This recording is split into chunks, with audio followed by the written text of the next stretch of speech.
Is it possible that the thing that most divides our loyalties and passions is what can inspire us all to work together? For centuries, sports has played a major role in defining the civic identity of America. Today, they hold the power and the ability to transform lives. We're not looking for big league players, we're looking for big league people. Ask the city of Los Angeles, who invested their profits from the 1984 Olympic Games in youth sports programs in the inner cities. Two sisters from Compton picked up a tennis racket. The rest is history. Sports allow an inspirational moment. Oh wow, what a moment. To ignite a battle to find a cure. We have raised a little over $3 million. They provide life lessons and hope, and the benefits of working together for the greater good. Most of all, sports are one of the few remaining methods we have to reach at-risk youth for positive social change. That is the power of sports.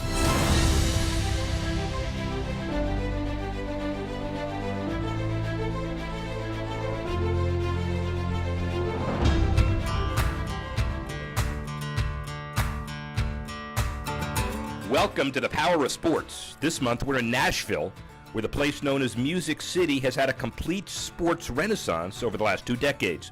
The bond between the city and its teams had been tightened by some innovative community efforts that you'll hear about today. We'll sit down with figure skating legend Scott Hamilton, who has started Learn to Skate routes in Nashville that are on the verge of spreading across the country. We'll also tell you about a local nonprofit using soccer to effectively expand students' use of English. But we start off every show with our city pulse. Let's take a quick trip around town and hear about the community initiatives of Nashville's teams.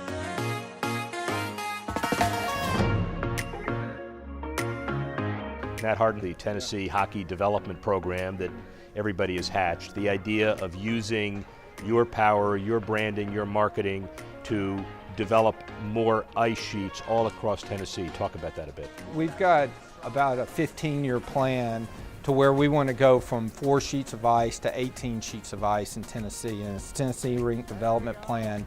And we're working with the Industry Growth Fund that was developed between the NHL and NHLPA to make this plan a reality. So far, we've got plans to open up 2 sheets of ice in West Nashville and Bellevue that will be breaking ground in the next couple of weeks. So our goal is to increase that number, get more kids skating, get more kids participating, and ultimately it's going to grow the sport of hockey and grow our fan base here in Nashville. There's so many kids that want to skate. I mean, our facility in Antioch is open from 5 a.m. until 1 a.m. every day, and you can't come out there without it being jam-packed. So the need is great. The kids are out there, they want to skate. We just need more sheets of ice for them to skate on. In addition to efforts to grow youth hockey, one of the Predators' most popular players, PK Subban, came up with his own outreach effort to bridge the gap between cops and kids. In October, PK came up with this idea. He wanted to invite a police officer and a guest and a youth and a guest to come to a hockey game. So we said, all right, we'll find it, we'll make it happen, and we'll bring them down after the game. And PK said, no, I want them to come down at 5:15. I want to meet them, I want to sign autographs, I want to answer questions, and then I want them to go get dinner. So we reached out to the Metro Police. Each month we work with a local youth agency, and they've selected a youth, and then the youth gets to bring a parent, a mentor, a cousin, someone to bring them to the game. The officer and the child get to sit and have these conversations, and the child gets to see the police officer as a citizen and just another human. I've had some children calling the officer's wife mom by the end, and I've had a police officer trying to invite the child to come back on his own season ticket. So it is developing these relationships and friendships just through the game of hockey. Hope to Dream Day is one of my favorite days of the year. We bring in 50 kids from the Boys and Girls Club of Middle Tennessee. So partner with them, which is a big part, but then with Ashley Home Store, they come in and they'll set up 50 beds for kids that don't have beds. And we live in this world where we think everybody has a bed, so it's a little bit harder for us to understand that kids don't have beds. From mental health to physical health, just their overall well-being and quality of life. It all starts with sleep, but we bring them in We let the kids know that they're going to get to run the bases with the players. They're going to get into the locker room. So the kids just think they're here for just fun. We bring them up here to the club lounge, right into this spot right here, have it curtained off, and we let them come in. There's a name on each bed, unique comforters to each of them, and to watch their faces when they come in, jump on their bed, find their bed. It's just magical to see their smiles.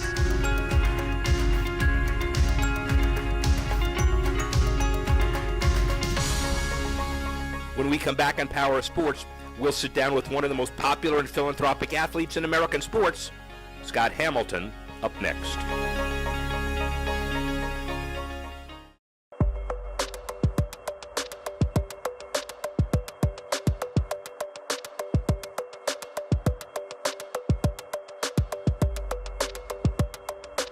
Honored beyond recognition to, as usual, here we go again, Scott Hamilton, charitable, Olympic gold medalist, athlete, skater, humanitarian, and I'm honored to have Scott Hamilton call me a friend. Oh, thank you, my friend. Hey, thanks. Thanks for making the trip. I know it was a hazardous one. Yeah, just so we understand how important Power Sports is today, and the irony is not lost on me. So this is a Olympic gold medal champion, and he can't get out of his house because the ice is too. Well, it's no four-wheel drive cars, and in Nashville, you know what? It's a great excuse to stay home and be with family. We'll talk about general philanthropy in a minute, but Learn to Skate, the NHL. Describe for us your philosophy around Learn to Skate. Well, I got into skating through a Learn to Skate program at Bowling Green State University, and the main thing I remember about it was just me and 150 other kids having a blast for 4 hours. My parents had to threaten me to get me off the ice, and that's the environment that I have created. When you put a skater into Learn to Skate, you eventually get the entire family into Learn to Skate. They become more invested in the facility. You create a whole community of every age level of skater, whether they want to pursue hockey or figure skating, recreational skating, or just get involved with the rink or the skating club or the hockey programs. It's creating this brand new community of people that have everything in common, and they just love to celebrate ice. We've got over 450 kids right now in Learn to Skate. We have over 150 3-year-olds. You know what that's like? It's cats in a bathtub. But it's so much fun. That's well put, actually. It's so much fun. Yeah. Every time I get to the rink, I'm like everybody else that walks in on Learn to Skate Day. The second I hit that front door, there's a smile on my face, and I can't wait to get started. Let's talk about some of the various philanthropic things that you do. The Scott Hamilton Cares Foundation, talk a bit about that, where it is, where it's going. CARES started off as an initiative at the Tosig Cancer Center at the Cleveland Clinic. A few years ago, we decided to just start brand new, take the brand and build a dedicated foundation, thinking that we could really go broader, bigger. Every year we've been able to grow. Every year we've been able to pay our bills. Every year we've been able to make a contribution. This year is the biggest one we've made. So every year we're growing and we're building our base and we're setting a solid foundation, and we're really trying to fund the future of cancer treatment options. All right, we're segueing because this is struggles in earlier life, illnesses, setback, teach you to be stronger, one of the central messages of the book. But you tell us what the central message of the book is. This is critical. Everybody that's watching, you better get one of these. Well, Finish First came out of, when I think about, growing up as a kid, wanting to feel special, it was always about winning something. It was always about what can I do to make my life special and meaningful, and to really feel that glow of having really a victory in my life. And I had a lot of setbacks. I had a lot of knockdowns. I had a lot of things, and through a lot of failure, through a lot of other components that would normally defeat somebody, I found a way to get stronger. And I figured out a way to go from being the guy that came in last a lot. I won some, but I was last in the important competitions. I needed to figure out a way to win, and I needed to figure out a way to really drive myself to take advantage of opportunity in order to be successful. And so it just sort of ended up in a book, and it's called Finish First, and it's basically a call to action for anybody that wants to change their lives for the better. It's an argument for and a guide to being the best you can be. If you look at a recipe or a pie chart for success, failure is the largest single ingredient. In writing this, I figured out that From my first steps on the ice all the way to my last year as a professional, I fell down 41,600 times. Got up every time. Got up 41,600 times. And in that, I learned how to survive cancer. I learned how to survive all kinds of setbacks and issues in my life. And so the idea of Finish First is really just a book about how to take ownership of where you are, how to take an accounting of what your qualities are, what your talents are, to really identify your purpose, and then doing everything you can to answer that purpose. 5 years from now, where are you? 5 years from now, I want to have an Olympic level skating program where we're building these skaters toward the Olympics. I want to have at least advanced, 3 or 4 or 5 proven treatments, in immunotherapy and targeted therapies to help people live their lives more legitimate, longer without the sting of chemotherapy. I'd love to have CARES have offices all over the country where we're able to help people one-on-one with their challenges and their issues, and to make an impact, for those that are fighting for their lives. Oh, is that all? That's it. I love you. Thank you. Thank you. Thank you.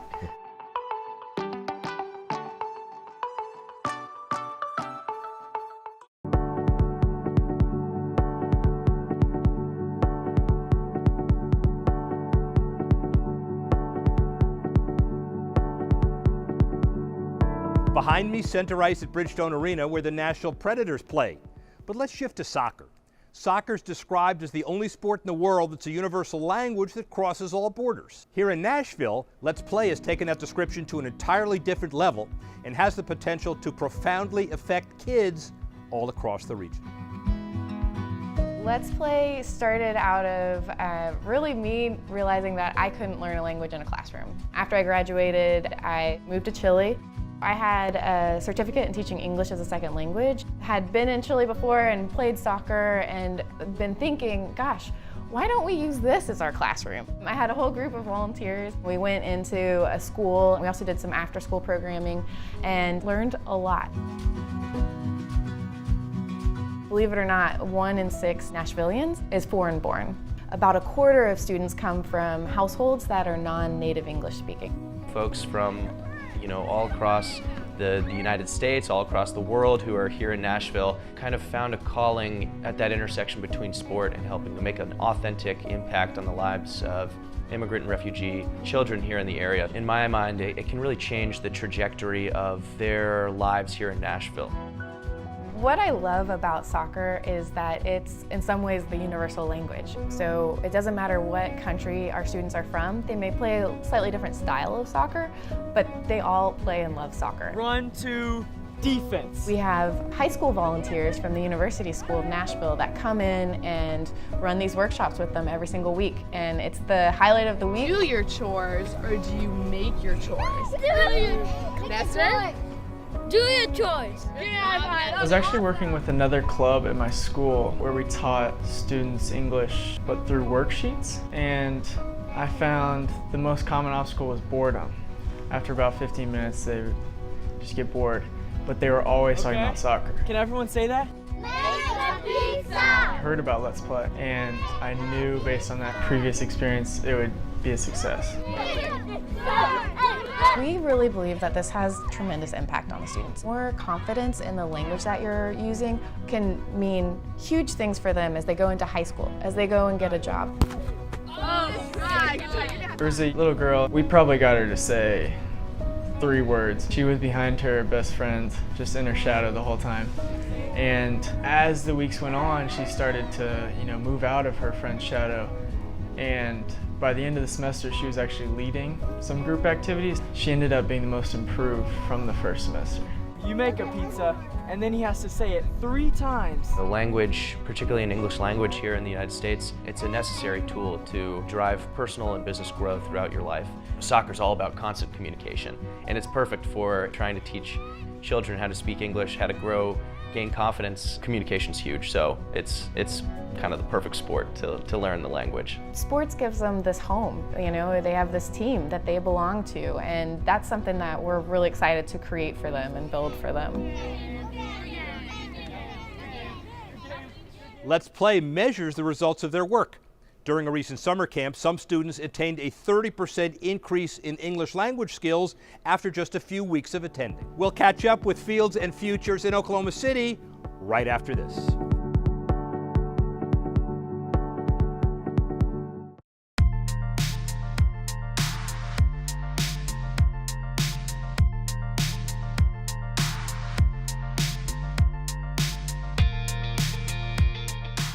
Earlier, we told you how the Nashville Predators are using ice facilities to promote sports and education. Brings us back to Oklahoma City with Fields and Futures, the program upgrading 42 athletic fields in the largest school district in Oklahoma. To her student athletes at Northwest Clawson High School, Cindy George is more than a coach. She's a mentor, friend, and a trusted voice in their often tumultuous lives. Her passion to see student athletes excel on the field often takes a back seat to her desire to see them excel as people. Coach George, she's like an older sister to me. She is more of a best friend. I can trust her with anything and I ask her for advice. The way she handles the kids is like no other. My name is Cindy George. I coach softball and soccer, and I'm the athletic coordinator here at Northwest Clawson. It's a calling. I hope that I teach the character that they need to be able to be successful in life. Some kids, they'll join gangs because that's what they can rely on. And so to me, the alternative to that is we have a family here. You're more than welcome to join. And in fact, a lot of our coaches become parents to the kids that they coach. I was told a lot growing up, you're not gonna make it through high school. I was told I was gonna be like a pregnant dropout. And so my senior year, my dad had actually been incarcerated. So it was very hard for me. After a game, I would talk to Coach George and she'd tell me like, you're stronger than this, I know it. She was a guidance for me because I didn't really have no one to really look up to. I want them to feel confident enough in themselves that they can go to college, that they can make something better for themselves. To get a brand new field, it lets them know that they still have the same opportunities as any other student. I was the first to actually even make it to 10th grade out of my brothers and sisters. So graduation, it felt so unreal. She knew she wanted to go to college. I told her, my assistant coach is leaving and you can help me with that. So as long as you're in school, you're more than welcome to come here and help me. Going to college, I'm getting the hang of it. I'm just so proud I've made it this far. I'm very happy I met Coach George. I'm very, very happy. It's not as though everything here is hunky-dory. However, there are people that are stable figures in their life here. They at least get another perspective of what a family actually can be. A big thank you for all the coaches who do what they can to make life better for all of us. We appreciate you. After this break, our Power of Sports Social Spotlight.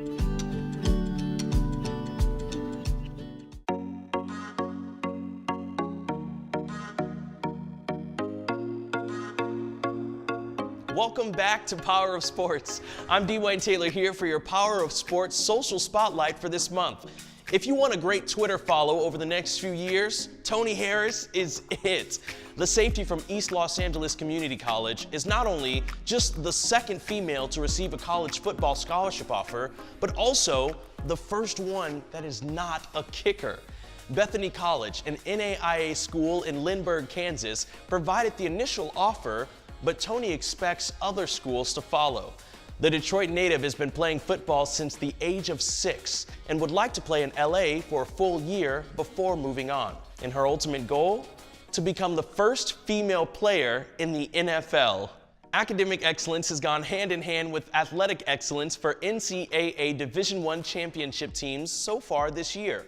Of the 9 teams to win titles, all have graduation rates higher than 70%. While 4 of the teams have 100% graduation rates. Nebraska women's volleyball, Stanford women's soccer, UCLA men's water polo, and UConn women's field hockey all have captured their sports respective championships while also hitting a perfect mark in graduating their student athletes. Target stores recently pledged $14 million to youth soccer, including an $8 million grant program and a $6 million partnership with the U.S. Soccer Foundation to build 100 new soccer play spaces in underserved communities by 2020. The U.S. Soccer Foundation said the partnership will make soccer more accessible to hundreds of thousands of youth in their home neighborhoods. The first 3 spaces built through the partnership will be in Chicago. Former NFL player Aaron Mabin, who now teaches art at Hinton Elementary School in Baltimore City, Maryland, posted a video on Twitter of the kids in his frigid classroom when a cold front took over the East Coast last winter. The video received thousands of retweets, and Mabin has taken action himself to fix the problem. He began working with Operation Heat to help raise funds, awareness, and supplies to combat the lack of basic necessities in Baltimore City schools. Mabin also used social media to help raise awareness for a GoFundMe page, which has raised more than 4 times its original goal of $20,000. He said of the effort, "It's impossible for one person to fix an issue this big. It's a daunting task. But just because it's a daunting task doesn't mean it still doesn't need to get done." That's all for our social spotlight and for Power of Sports this month. Next month, Rick will be in the Twin Cities and tell you about a dietitian that's combined her love for food and baseball into an amazing opportunity for multicultural youth. We'll see you next time on Power of Sports, presented by Group 1001.